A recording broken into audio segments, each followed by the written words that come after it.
Afternoon everybody, Silverbolt here, back for another Transformers review. Today we are going to be doing Punch and Counterpunch.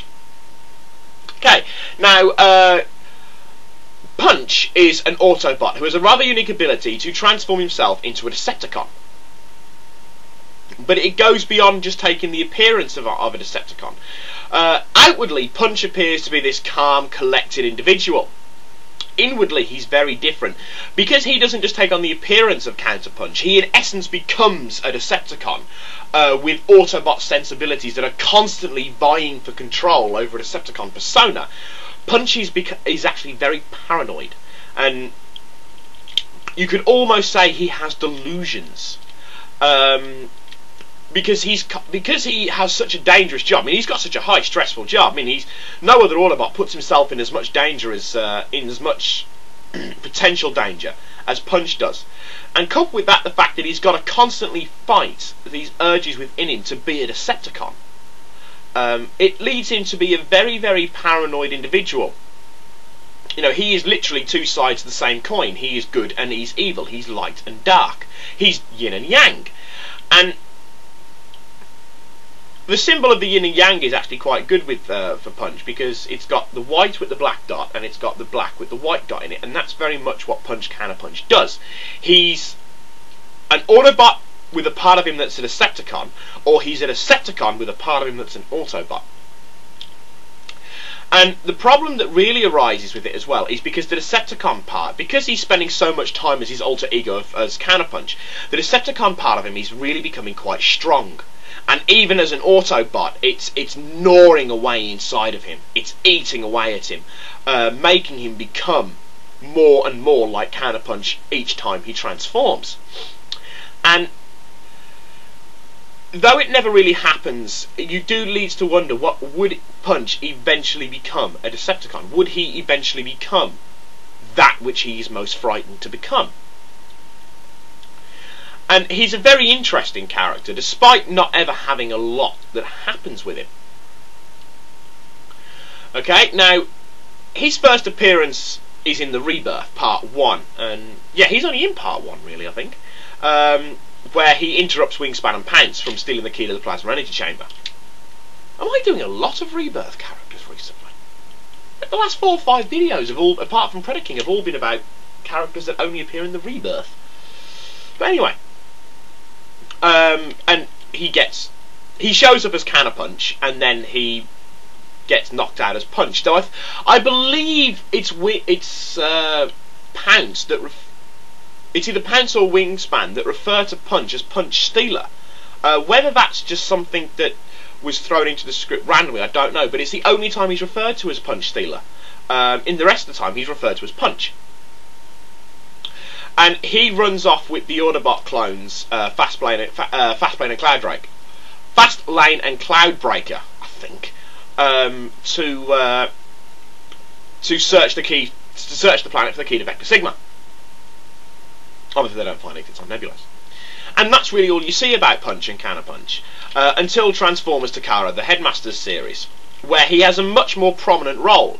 About midway in the series, he really comes into it, and you see him quite a lot as being a Decepticon spy, an Autobot spy in the Decepticon ranks, and he passes on a lot of information to Fortress Maximus and Ultra Magnus and all them.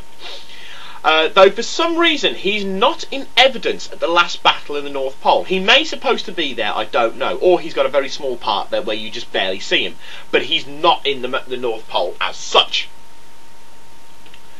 Okay, onto the toy, and where the character doesn't have an awful lot going for it, he's just very much a double agent that you don't really see, because he doesn't come into the comics at all. Punch doesn't, that I can recollect anyway. And the toy is where it really shines. It's a really clever idea. It's a really clever idea. By the way, it's a Takara toy. It's not originally a Hasbro toy. It's a Takara toy, and it's a really clever idea.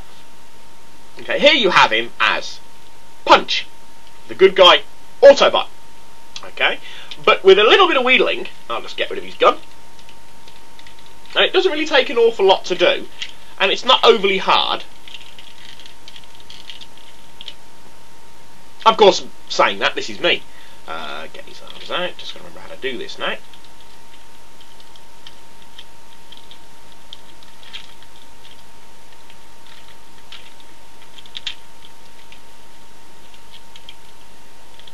slide the legs forward, and push these little bits down, and you have counterpunch. And he comes with, whereas Punch has the orange double blaster, Counterpunch has the long black barrel blaster. Very Decepticon-y. So it's quite a clever little toy. Oh, hang on, there's something I forgot. Punch and Punch Stealer have Punch and Counterpunch. Why do I keep saying Punch Stealer? Punch and Counterpunch have two rub signs, because you've got one here on the front of Counterpunch, of Counterpunch there, and you've got one there for Punch. So yes, you do have. It is a very clever little toy. His alt form is it's a Pontiac. Is the T silent? I don't know. I don't own one. In both forms, so they're different colours. Counterpunch is blue, and Punch is more of a yellowy blue. Well, yellow and blue. That's the two of them. Okay, now there's one very funny thing about this. You're not going to be able to pick it up on the camera, but I'll show you as best I can anyway. It's because you move the helmet to change the faces around, and if you do it like that, it goes because Counterpunch's mouth is open like this. So he's like, so you tilt the helmet as far back as it goes, and Counterpunch kind of has an expression like this. It's like he's just walked in on Galvatron and Cyclonus doing things that was never in the cartoons. God, I love gay innuendo in Transformers. It's full of it. But anyway, yes, that's neither here nor there. Yeah, so it's quite comical. It's probably accidental. It's just a pity you really can't pick it up on this camera because it's such a comical expression. It really is. To transform him into his alt mode, it's a bit fiddly if you can't get the combination right, because most of the latter Transformers were all the legs just fold out. This one you've got to fold over and then push in, so it's a wee bit fiddly. When the blooming hell did I go Scottish? But anyway, so it's if you don't know if you're not used to it, it's rather awkward. But once you get the hang of it, not a problem. The faults wise with this toy, the arms on Counterpunch are very far back. If you look at it on profile, you know the arms are behind the back, so that's a little bit of a knick-knack. But you can't complain. It's an 80s toy that is two Transformers in one in robot mode. It's the only toy that I know that does that. Not counting the Pretenders, but that was a toy inside of a toy. So you can't really knock it for that, you know. And it is a very nice toy. I do like this toy. He's quite rare. You know, he wasn't a huge release outside of Japan. Though admittedly I did get this one from the States, but I've never seen it on an English auction. Ever seen it on an English auction. Just put him into his Pontiac mode. I don't know. It's one of the two. No doubt someone will tell me. Some nice person will tell me.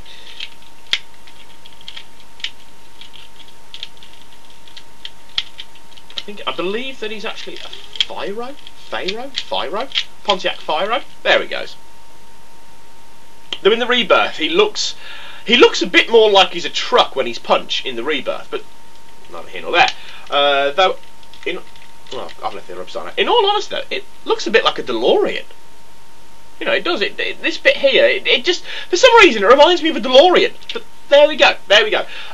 Punch on eBay. In order to not pay a ridiculous amount of money for him, you will need to find one of those lovely people that don't really know what they're selling. Because I've seen Punch going for, I think one guy actually had him for $175 US in his box. So he's not cheap because he's not a well-made toy. Well, not a well-made toy. He's not a well marketed toy. So most of the people that will know who Punch Counterpunch is, will, apart from those who know the cartoon, will be those who follow the toy ranges quite obsessively. That's him. There we go. There you have Punch and Counterpunch. Counterpunch. Sorry. With me, obviously, but I can't really think of anything else to say, so I'm going to sign off now. and I shall speak to you all very soon. But for now, this is Silverbolt with Punch and Counterpunch, signing off, saying adios, au revoir, auf Wiedersehen.